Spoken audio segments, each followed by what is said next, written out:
প্রাচীন জনপদগুলোকে একত্রিত করে গৌড় রাজ্য প্রতিষ্ঠা করেন কে?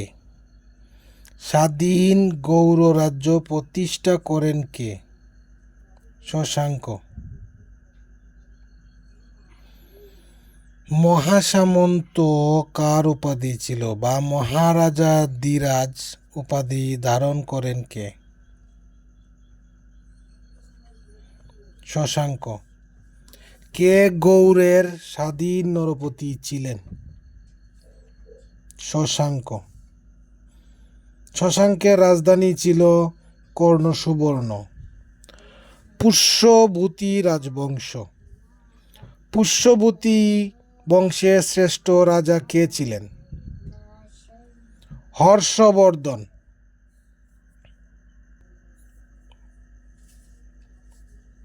হর্ষবর্ধনের সভাকবি ছিলেন কে? বাণভট্ট। হর্ষচরিত গ্রন্থটি রচনা করেন বাণভট্ট। মাৎস্যন্যায়।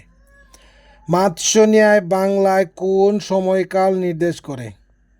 সপ্তম অষ্টম শতক। মাৎস্যন্যায় নির্দেশ করে শশাঙ্ক পরবর্তীকাল।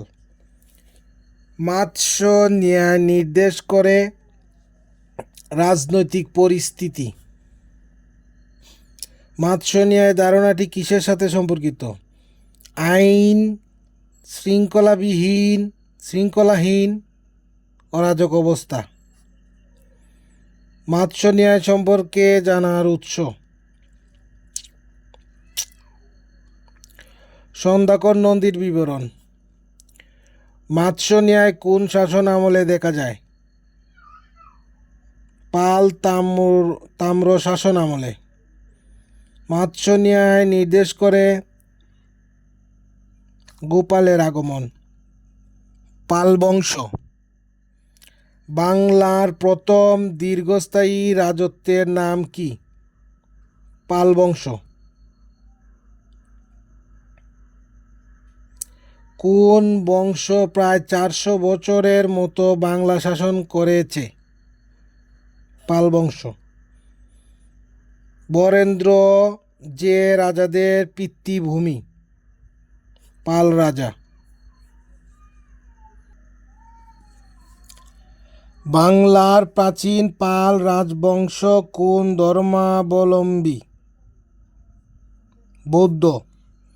বাংলার প্রথম বংশানুক্রমিক শাসন শুরু করেন কে? গোপাল। বঙ্গে পাল বংশের প্রতিষ্ঠাতা কে ছিলেন? গোপাল। পাল বংশের শ্রেষ্ঠ রাজা কে ছিলেন? ধর্মপাল। তালপাতার পুঁতি চিত্র কোন যুগের নিদর্শন? পাল। অষ্টাসাহস্রিকা প্রজ্ঞাপারমিতা কি? বৌদ্ধ পুঁথি। কার সময়ে কৈবর্ত বিদ্রোহ সংঘটিত হয়েছিল? দ্বিতীয় মহীপাল। কৈবর্ত বিদ্রোহের নেতা কে ছিলেন? দিব্য বা দিব্যুক। পাল শাসনামলে রচিত একটি কাব্য হল রামচরিত। রামচরিত কাব্য কে লিখেছেন? সন্ধ্যাকর নন্দী। শ্রীজ্ঞান অতীশ দীপঙ্কর কে ছিলেন? বিখ্যাত বৌদ্ধ পণ্ডিত। বৌদ্ধ পণ্ডিত বা দার্শনিক অতীশ দীপঙ্কর বাংলাদেশের বিক্রমপুরে বা মুন্সিগঞ্জের কোন গ্রামে জন্মগ্রহণ করেন?